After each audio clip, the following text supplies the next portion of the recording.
Hello mga kasawsaw, welcome back to my YouTube channel. For today's video mga kasawsaw, I really wanted to share with you about the new update in the Miss Universe. So, the Miss Universe will be held in Mexico this coming November 16. And also, sa mga hindi pa nakaka-subscribe guys, please subscribe my channel. And we're just all totally shocked about the new picture. Yung new picture, hindi natin alam kung totoo ba yun or fake. Pero nagsilabasan na sa social media na nandoon si Miss Thailand and of course na si Miss Universe Philippines 2023, si Michelle Day, and of course the winner si Nicaragua. So nakita natin yung picture na instead of Australia must be posted on that picture because Australia deserved kasi nga she's second runner-up. Nabubulol na naman ako mga kabes kasi naluka ako mga kabes. Lahat naman tayo na nakita na, di ba? Siguro mga kamaritis natin, mga kasawsaw dyan, nakita natin yung bagong picture na pinost nila. And of course, trending na naman ito sa Facebook and any social media. As you can see mga kasawsaw, nakita natin na instead of si Miss Australia yung itatabi kay Miss Thailand, first runner-up, second runner-up, and of course the winner na si Miss Palacio. So ang nandoon mga kasawsaw si Michelle Day. So maraming mga haka-haka at marami ding mga tao na nagsasabi na talagang business talaga itong si Mami Ann dahil nga sa social media napakalakas ni Michelle Day, and of course yung gown niya ay napaka-big impact yun hindi lang sa Pilipinas, and of course marami sa neighboring country natin katulad ng Indonesia, katulad ng Thailand, that they're really inspired about Michelle Day. It's not about Michelle Day itself, but yung programa ni Michelle Day, yung aspeto niya sa buhay, yung pagiging inspiration niya na tumulong talaga sa kapwa, because Michelle Day really wanted to share those people who are in need, especially sa mga matatanda. So, and of course, especially sa mga autistic, yung kumbaga autistic, yung ganun. So, talagang siya doon naka talaga siya doon yung advocacy yan ni Michelle Day. That's why na talagang big impact siya sa Miss Universe. And of course, naluka tayo mga kasawsaw at nakita naman din natin na talagang kakaiba itong aurahan ni Michelle Day sa kanyang sa picture dahil nakasama nga po siya sa top 3 instead of Australia. Of course, for me, if I am the Miss Universe second runner-up 2023, like Miss Australia, I think I felt so upset for that. Talagang, I'm so sorry for Miss Australia second runner-up kasi nga, di ba, pagiging isang second runner-up is really tough to get that title kasi nga, how many candidates who are eager to win the crown and also to get on the top 20, top 10, top 5, and to winning the crown. So talagang all those ladies are working hard to get this crown, and of course Miss Australia deserving to get a picture naman for the new who will be coming the new Miss Universe. And instead of Michelle Day, dapat talaga si Miss Australia second runner-up 2023 Miss Universe, really deserving on the picture. So it was too sudden that it happened. I don't know what will happen about the program or about the organization, why Michelle Day is included on the top 3. So a lot of Marites just saying, bakit si Michelle Day ang nakapasok. And aside from that guys, pinost na rin po nila yung presyo po ng ticket. Yes, it's really extraordinary, extravaganza. And nag-post na rin po si Mami Ann about the organization, ano yung gagawin nila. So, for now, mga kasawsaw, I don't know if this is the real price for the ticket. So, Miss Universe tickets. So, VIP Diamond, guys, it's worth $2,530.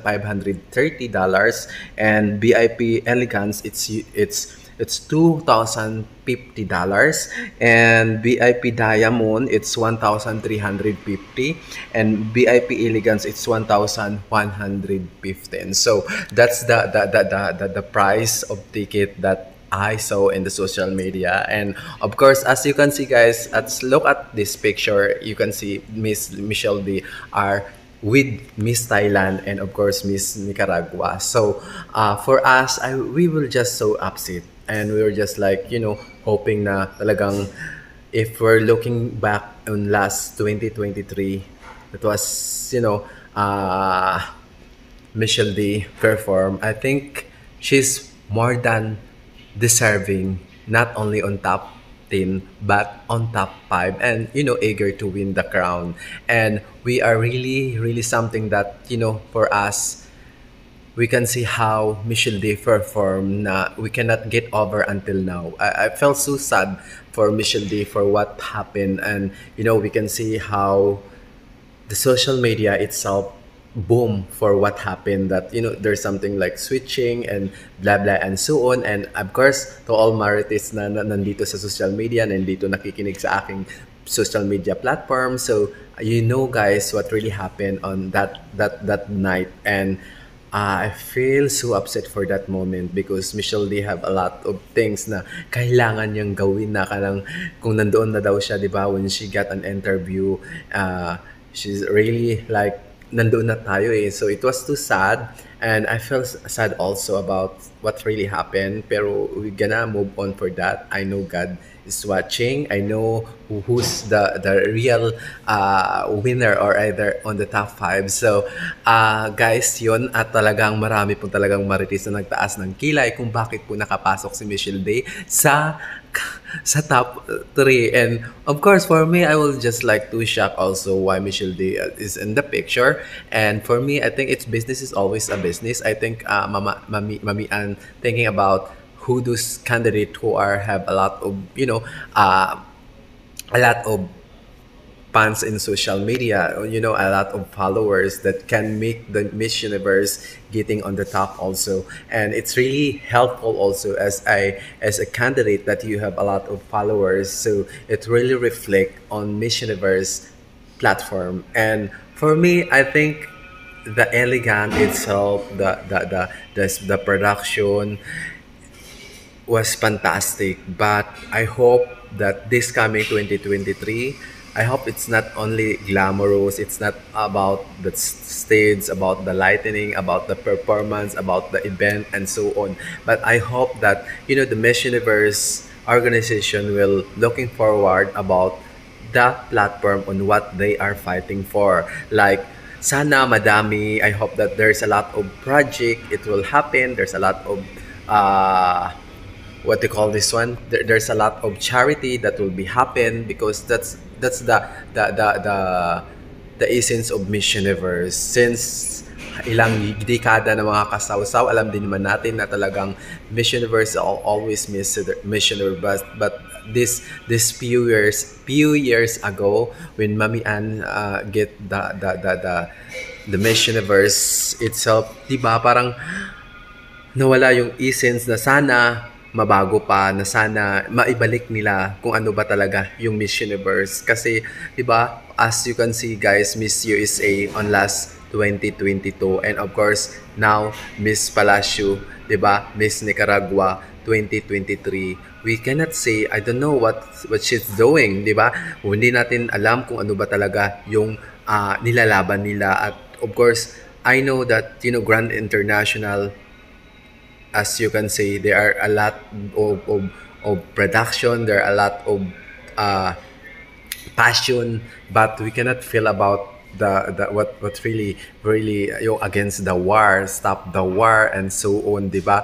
And now the Miss Universe parang naliligaw guys. This is the reality we need to share with, kasi nga I love Miss Universe. Everybody love the Miss Universe. Everybody really wanted to share it. Our candidate who are performing. May kanya-kanya tayong manok. May kanya-kanya tayong candidate na nilalaban. Of course, I really love it. But of course, as a Miss Universe lover, we need to say what really happened. We need to say na sana may magbago, sana maibalik nila yung essence bilang isang Miss Universe. As you can see naman mga kasawsaw, the Miss Universe now is not same like before, di ba? You can call Hello Universe unlike for Miss Universe, because it's not a Miss Universe anymore, di ba? A pregnant woman can perform or can be a candidate. A married woman can be a candidate, a transgender can be a candidate. So it is really being a womanism, a fight for a womanism. So for me, that's good. I didn't disagree with that. But for me, mas maganda talaga na talaga for miss na lang talaga, miss. And of course, mamian, lahat naman tayo, alam natin yung link na lumabas na yun nga daw, the winner will be hindi man, 'di ba, may scandal na rin lumabas na hindi nila patanulunin yung married woman, yung pregnant woman, yun all yung 'di ba, wala nang age limit, even you are a senior, you can be a Miss Universe, and of course a plus size woman. So but at the end of the day, 'di ba, hindi nila papanulunin, kumbaga they're just there for like a lantern or a Christmas tree, yung palamuti na lang sila. So for me, I think it's unfair. So why you should not make them to be a winner kung at the end of the day naman, kung alam mo naman sa sarili mo na ganun na lang sila, palamuti lang sa production or as a candidate, parang palamuti lang sila. So nakakaawa din naman. Sometimes they are deserving also, like Colombia getting on the top 5. Colombia really deserved for that seat. But for me, kung hindi rin naman papanalunin, huwag na kayo sumali. Dapat isali nyo na lang, ilaban nyo na lang talaga yung totoong miss pa talaga. So, di ba, mayroon ngayong kandidata na nabuntis. So, magpe-perform siya. So, either she will be performing or not. It depends about her condition, di ba? Siyempre, if you are pregnant, you are really sensitive about walking, about yung sa stage, so baka madulas ka, malaglag yung bata, di ba, yung mga ganun. So there's a lot of things that you need to care about it pag pregnant woman yung sasali, di ba? So talagang balik tayo sa ano, guys, yung sa picture, as nakita nyo naman na talagang lahat tayo nagulat sa picture kasi nga, di ba, instead of Australia are on the picture rather than Miss Michelle D, Miss Universe Top 10 2023. So, why Michelle D are on the top 3? 'Di ba? Parang ginaya lang din nila yung Miss Grand International, if I'm not mistaken, si Tagundong ba 'yon, na biglang nilagay siya sa top 5. That was really not acceptable. But of course, it depends about the candidate if she will accept that that kung yung pinag-uusapan ninyo, 'di ba? So depende rin 'yan. Pero para sa akin, wag na lang kasi nga, 'di ba?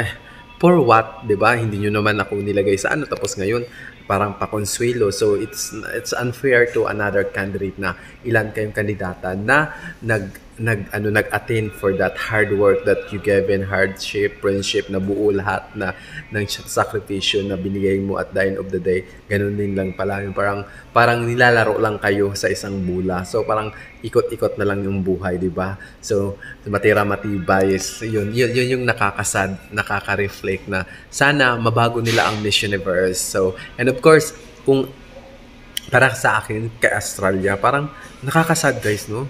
Parang kung nakarating to sa kanya at nakita niya yung post at wala siya sa top 3. So parang, of course, for this new Miss Universe that it happened in Mexico, so maano na naman tayo kung ano ba talaga mangyayari nito, kung ano bang kasunod nito. So abangan natin, mga kasawsaw. And of course, sa mga hindi pa nakasubscribe, please subscribe my channel. Just click subscribe. And of course, please guys, to do still not following my Facebook account, so please follow my account, Jong Blanza. And of course, I'm very thankful that you're still always watching on my vlog, even though that I'm a little bit busy. But this, I really wanted to just to post every day na kasi nga I love making video. This is my life. This is, I really wanted to do like a daily basis. So yun lang, mga kasawsaw. Maraming salamat and stay safe. Thank you.